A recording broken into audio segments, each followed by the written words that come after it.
Meus amigos leitores, hoje Sherlock Holmes, livro 8. Estamos progredindo na obra, né? À medida que vai surgindo, a gente vai falando. E ele vem logo em seguida do livro 6. Como assim? Para você que viu o livro 6, ele morreu, o autor matou, e a distância entre esse livro para esse são de 8 anos. A gente vê até a diferença, né? Das páginas. Brincadeira, tem nada a ver. Então, o que acontece? Aqui, o Sir Arthur Conan Doyle, né, não quis mais escrever essa obra. Eu contextualizei sobre isso nesse livro, então vou deixar no card para você entender o que aconteceu e por que o Sherlock Holmes voltou à vida. Morreu e ressuscitou. Lançado em 1905, esse é o primeiro já do século XX.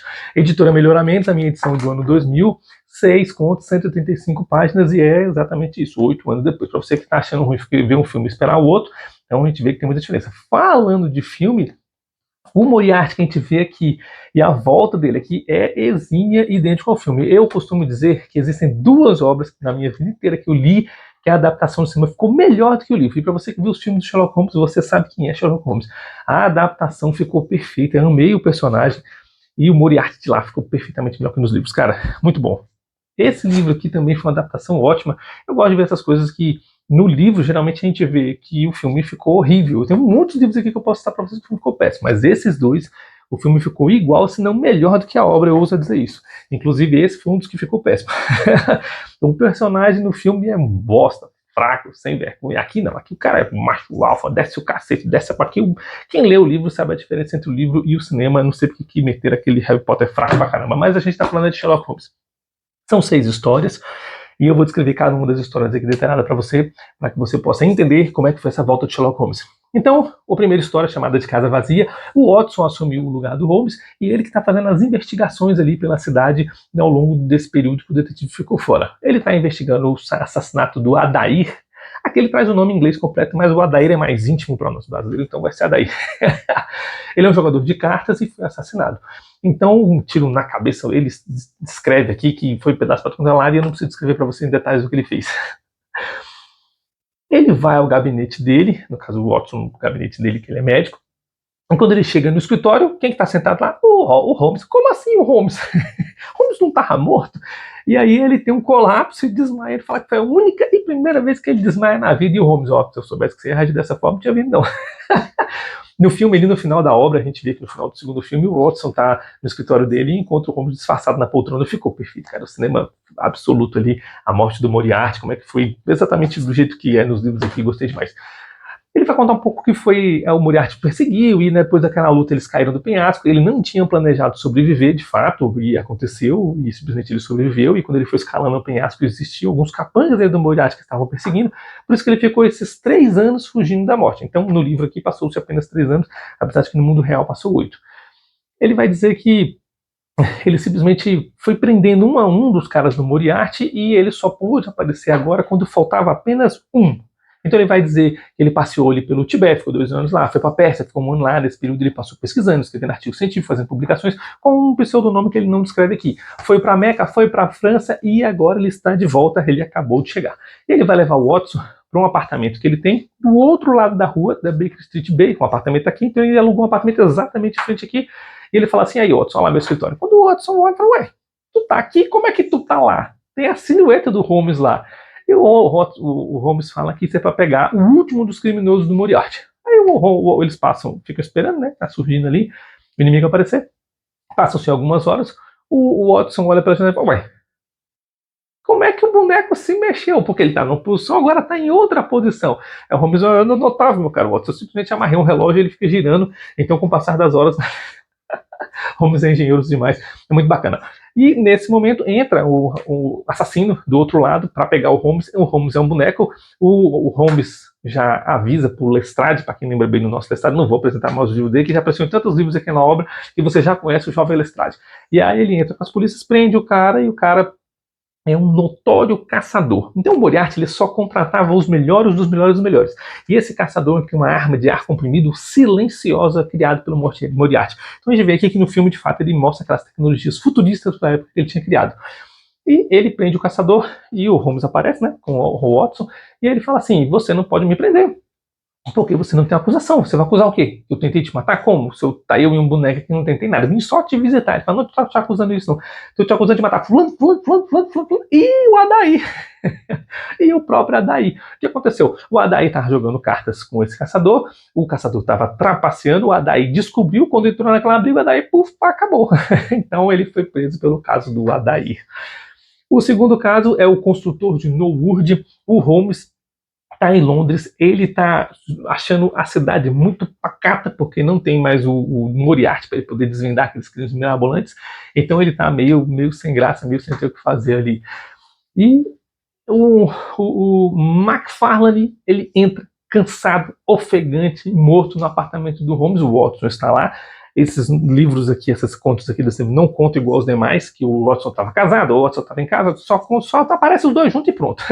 O Conan Doyle já não quis mais nem contextualizar. Como o cara tá ofegante, muito cansado, o estressado, o Watson fala para ele, fuma aqui um cigarro, parceiro, você vai ficar bom, suas forças vão ser recuperadas. Hoje a gente sabe que o cigarro é contraindicação para esse tipo de momento de estresse, porque ele te estressa ainda mais para poder te aliviar. Mas na época o cigarro era de fato recomendado, assim como outras substâncias químicas que a gente falou aqui nos outros livros. Aí você vai ter que ver no card justamente essas referências que eu já citei de dublagem, de tradução, justamente mostrando que na época era permitido o uso dessa substância igual como o cigarro recomendado pelo médico, né?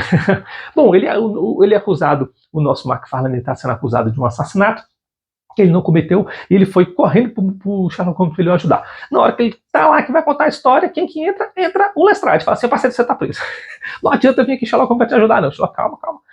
Eu tenho moral contigo, deixa o homem pelo menos contar a história dele. Tá, você tem moral comigo, deixa ele contar. Aí ele vai contar, então, que ele foi chamado por um grande empresário para trabalhar lá com ele, ele se desenvolveu e o cara quis passar toda a herança para ele. E ele falou muito rápido esse negócio, mas ele disse: não, tem herdeiro, tá você de você, quer que você cuide aqui dos meus negócios, da minha madeireira. Não, eu aceito. No dia que ele foi assinar os documentos, estava assinando, acontece uma grande queima no depósito de madeira e simplesmente o velho aparece carbonizado e ele é o culpado de ter matado o velho para poder herdar toda a herança e o cofre foi roubado. Como prova, o Lestat encontra a bengala do jovem lá e o jovem fala: não, mas eu fui lá para assinar os documentos e minha bengala desapareceu. E eu procurei, o cara falou: não, amanhã você pega quando vier trabalhar. Só que não houve amanhã por causa do incêndio. E aí o Lestat conclui por obviedade: se a bengala está lá, o cara vai receber herança, ele é o culpado. A inteligência do Lestat não é abstrata, ela é igual à nossa. A do Holmes é justamente a que é muito além. O Holmes fala assim: quem é isso na consciência que vai deixar a bengala na cena do crime e não vai voltar para buscar? Esse cara não tem nada a ver. E o Lestat: tem a ver sim, vou prender.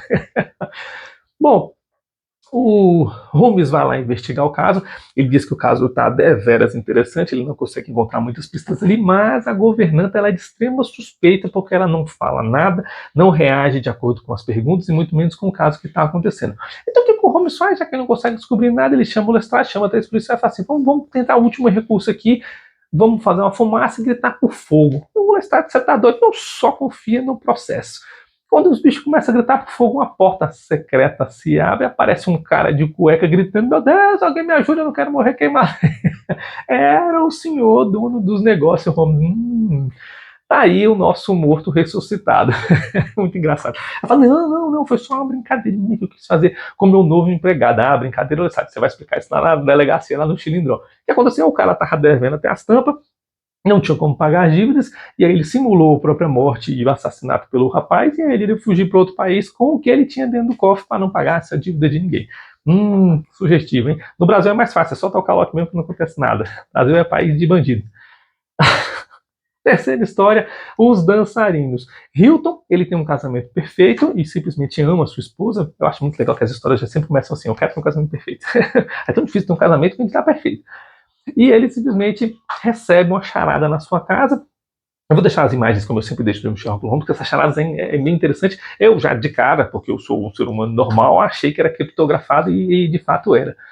Mas é bem interessante como o Sherlock Holmes descobre. Ele faz tudo explicação técnica aqui, lá a máquina Enigma. Muito, muito interessante. Bom, ele vai dizer que a esposa ficou perturbada com essa carta, a esposa nunca mais foi a mesma, ele achou esse enigma estranho, mas jogou fora. No dia seguinte, encontrou outro na cachorreira e outro. Então ele vai ter 3 enigmas aqui, vai trazer para o Sherlock Holmes, dar uma olhadinha, o Sherlock Holmes, isso aqui é muito fácil.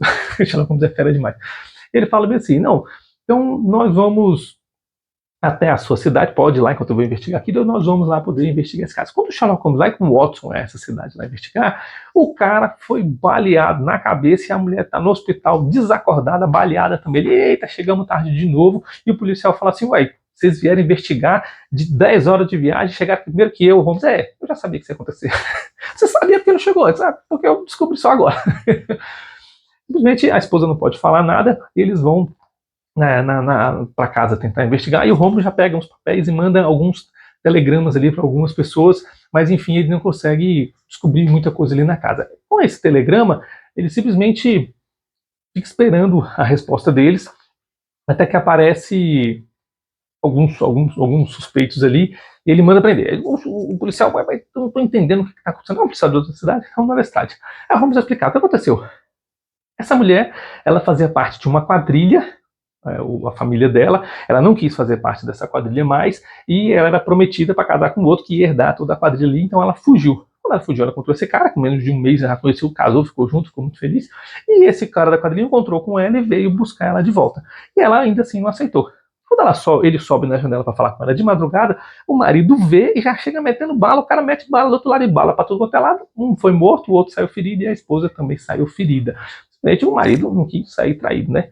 O que aconteceu foi que o marido morreu, o Holmes prendeu o cara e a mulher ficou viúva cuidando dos pobres com os espólios, tanto do tráfico quanto do marido. E como é que o Holmes descobriu? Essas mensagens dessas letrinhas que estão aí, dos dançarinos, cada desenho significa uma letra. O Holmes pegou todos os papéis que ele tinha, pegou as que repetiam mais, e no inglês a letra que mais se repete é o E, então aqui é descrito como inglês, mas, por exemplo, se fosse no português era o A, a letra que mais se repete, e ele substituiu aquelas letras pela letra que mais se repete. Depois ele pegou as consoantes que mais se repete e foi tentar encaixar para poder encontrar as frases. E aqui ele vai descrever exatamente o processo, como ele fez esse artigo, essa história dos dançarinos. É mais isso, mostrando o processo, né, como é que ele descobriu o caso. Vai montando as letras, tentando fazer sentido nas frases, e aí uma criptografia ali, como se fosse o coquetel da nossa época de palavras cruzadas. Né? Para quem é dessa época, eu amo isso. Eu tenho um aqui até hoje.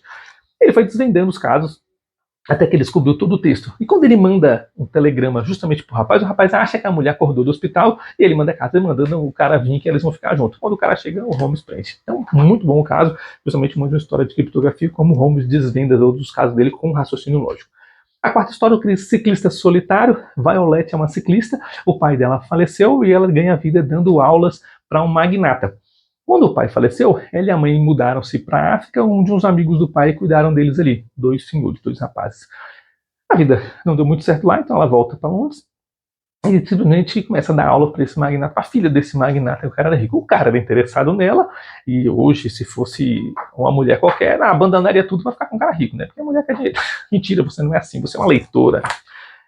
Ela recusa casar com o rico porque ela já é noiva de um rapaz simples ali. E ela vai até o Sherlock Holmes porque ela diz que quando ela vai para o trabalho de bicicleta, por isso é ciclista, um outro ciclista persegue e ela não consegue ver, porque sempre que ela volta o cara foge, quando ela faz alguma coisa para poder se esconder e o cara aparecer, o cara não aparece, então ela está preocupada com isso, até que o patrão dela abre o coração, gosto de ti, e ela fala assim, então me demito, porque eu sou uma pessoa casada e de respeito. Olha, gostei. O Holmes está muito ocupado com alguns outros casos na cidade, pede pro Watson lá investigar, e o Watson investiga e chega à conclusão de nada. O Watson é engraçado demais. O Holmes, não, mas você podia ter feito isso, aquilo. Ele, o Watson, mas eu não pensei assim.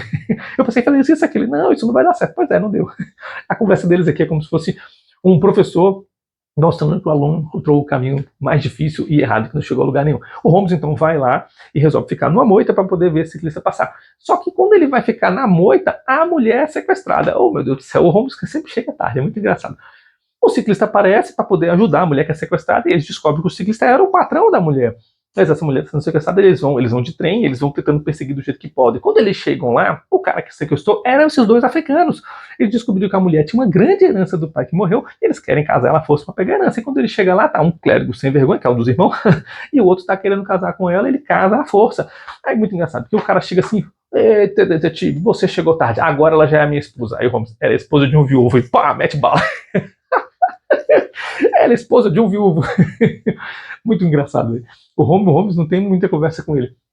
Vai todo mundo preso, o casamento não valeu de nada, e simplesmente a mulher herda a herança da família e casa com o marido dela, que já era um namorado, né, que já era noivo, e deu tudo certo. Mas eu achei muito engraçado essa cena do Matt Bala. O caso 5, o caso de Prairie School. Essa história aqui é a melhor desse livro. Eu gostei da primeira, da Casa Vazia, onde vai contar a história do Holmes como Moriarty. A gente fica curioso com isso. Mas essa história aqui é a maior história, que é a mais complexa. Um homem totalmente exausto chega lá na Street Baker e o Watson recomenda que ele beba leite como biscoito. Esse médico aqui é meio furado, né? Bom, se bem que leite e biscoito naquela época nem se compara com leite e biscoito de hoje, né? Hoje é totalmente adulterado, tudo fragilizado, o leite cheio de soda cáustica, o biscoito só a farinha e o glúten. Na época, com certeza, deveria ser biscoito bem poderoso. Bom, ele vai dizer que o filho do Duque foi sequestrado e o Holmes precisa ir até a França para poder investigar esse caso. O Holmes, tô muito ocupado, é o filho do Duque, não, eu vou.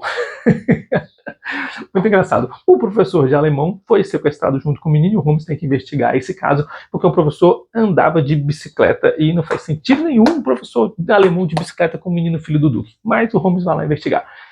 Ele descobre, então, o Duque deu uma recompensa bem gorda para quem poder descobrir alguma coisa que leve ao caso, e o Duque bem confiante. O Holmes vai investigar o Duque, conversar com ele, e o bicho tem um assessor ali que não deixa o Duque responder e não deixa o Duque participar de muita coisa, e fala: o Duque tá cansado, ele vai parar a entrevista bem aqui. Não era uma entrevista, né? Era interrogatório. Mas o Holmes, tudo bem, não quer falar, não, nós vamos descobrir. O Holmes, então, recebe a notícia da polícia, que a polícia simplesmente encerrou o caso porque o menino foi visto indo num trem para fora do país. Se foi para fora do país, acabou a chance, mas antes disso ele encontra um boné, e o Holmes traça todo o mapa que eu vou deixar aí para vocês verem um mapinha, onde esse boné foi achado, onde é que é a escola, como é que é esse de bicicleta, e o Holmes faz uma análise de qual era a bicicleta que o alemão possuía, o professor de alemão possuía, e ele, pelas marcas dos desenhos, cada fabricante tem um desenho de marca no pneu.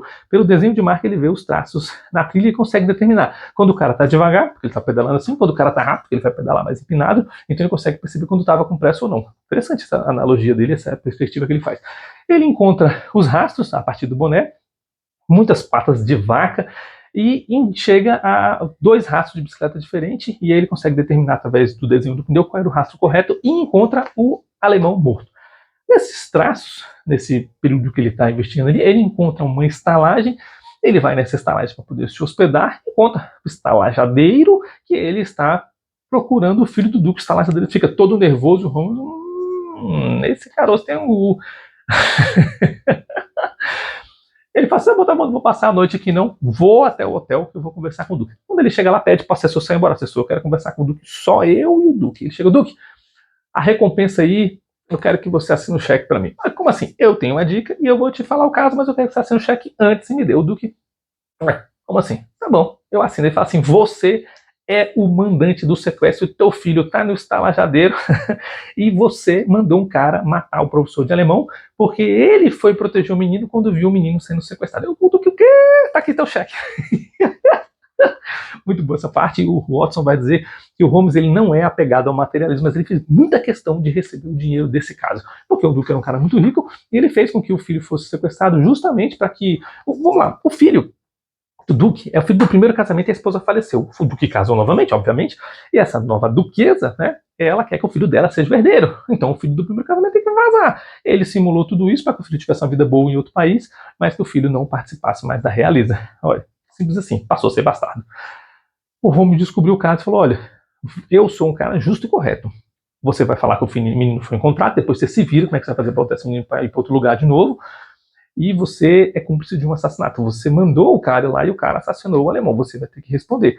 Só que a polícia já investigou e a polícia já chegou às conclusões dela. Então, se ela já chegou, eu não vou me meter no caso. Eu sou um detetive e não sou policial. Então, pelo menos resolva com o menino. Aí eu falei assim: pô, mas como é que você achou o menino? Ele fala assim: simples. Nós vimos as pegadas de vaca e não tinha nenhuma vaca. Vaca que galopa, vaca que corre não é vaca. Então eu cheguei à conclusão que era um cavalo. Aí ele pergunta: mas como que você me fez parecer que era uma vaca? Aí ele fala que na família dele existia um ferreiro, que ele fazia ferraduras de cavalo com desenho das patas de vaca para enganar as pessoas, nem até para os remotos em época de guerra. Aí vamos, eu gostei dessa ideia. É engraçado como ele fala que gostou da ideia e vai adotá-la. A última história é o Pedro Sombio, aqui vem com Peter, mas a gente pode traduzir. Falei do outro livro ontem sobre esse negócio de traduzir nome. Aí você vai ter que ver o Solo Leveling volume 5 para você entender o que eu falei sobre isso. Está aqui no card para você. Muito bom essa história. Enfim, o jovem inspetor pede ajuda pro Holmes, no caso, um homem muito nojento, sacana, ninguém gosta dele, mora isolado no meio do mato, mas foi assassinado. Esse jovem inspetor está tentando investigar o caso e não chegou a conclusão alguma. Holmes, vamos lá. Quando eles chegam lá, eles veem que existem marcas de arrombamento na porta e o jovem inspetor fala, não, Holmes, eu como seu discípulo não vi isso aqui ontem, isso aqui foi da última vez que eu vim para agora, então após o assassinato. Aí Holmes, então tá muito fácil pra gente descobrir, vamos ficar de tocar aqui que se a pessoa tentou arrombar e não conseguiu, ela vai voltar com o equipamento mais forte para arrombar essa noite. Eles ficam lá de madrugada, de fato, a pessoa foi lá tentar arrombar a porta de novo. Quando ele entra, o inspetor vapo na garganta do bicho e pega o cara e fala, não sou assassino não, eu vim recuperar uns papéis meus que estavam aqui que ele estava me devendo. Aí o policial, papel, tô sabendo, bora, você vai estar preso como assassinato, Holmes, obrigado, pode ir embora. Aí Holmes, pô, esse discípulo tá muito apressado. De fato, eles vão embora, até que depois de um tempo, Holmes manda um telegrama para um inspetor e para um outro rapaz. O Holmes está na casa dele, tranquilo, ali tomando seu café, chega o inspetor que fala assim, eu tenho umas coisas para conversar com você, espera só mais um cara chegar. Chega um marinheiro, parrudo, forte. Qual é a conclusão do Holmes? O nojento foi morto empalado por um arpão. E aquele menino que foi arrombar a porta era muito franzino. E o Holmes vai pessoalmente no açougue tentar empalar um porco com um arpão e ele não consegue. Olha, o Holmes é de uma força física boa. Então ele chega à conclusão que aquele rapaz não podia ser o assassino. E aí ele consegue descobrir o que aconteceu. Esse marinheiro que entra é o marinheiro que empalou o cara. O Holmes tenta dar um golpe ali, um esquindula ali dele. Apesar de ser bom de briga, ele não consegue, o cara é muito forte. Vai o inspetor e o Watson para poder prender o cara junto, com a mão gemada para trás, o cara tá dando porrada nos três. Enfim, prende. Esse cara era marinheiro num barco onde o capitão, que era aquele véu nojento ranzinza, ajudou um náufrago. Esse náufrago ele continha algumas cartas de ações da Bolsa de Valores. O cara era muito rico, aquelas ações ninguém sabe de onde vem, para onde vai. O capitão matou o cara para pegar essas ações e ficar rico no lugar dele. E o marinheiro viu tudo e estava subornando o capitão estava mandando dinheiro para ele. Até que um dia o cara foi lá e falou assim, eu quero a ação toda para mim. E matou o capitão empalado no arpão. E o jovem, que não tinha nada a ver com a história, ficou sabendo e queria pegar essas ações também. Então estava todo mundo envolvido no caso, mas é mais ou menos assim que ele descobre. E a ideia dessa história é justamente o Holmes explicar para o jovem inspetor para não ser adiantado demais, e eu vou deixar esse raciocínio para vocês no short, pra você não tirar conclusões precipitadas e olhar o caso com mais detalhes. Enfim, tá aqui Sherlock Holmes, volume 8, logo após o cara morreu, ele volta ressurreto. Um livro bem interessante, histórias curtinhas, bem gostosinhas, essa da Priori School eu gostei bastante, do Duke, gostei como Sherlock Holmes conduziu o caso. Enfim, tá aí, esse aqui tem mais uma historinha, um livro de 6 historinhas, a gente vem pro Vale do Terror e a gente termina o livro, o terceiro volume do encadernado dele. Já estamos partindo já para os finalmente, para entrar no volume 4 e acabar a história do Sherlock Holmes. Estou gostando bastante, quero ver se ele vai contar alguma coisa mais sobre o Dr. Moriarty. Muito obrigado por mais essa leitura e até a próxima.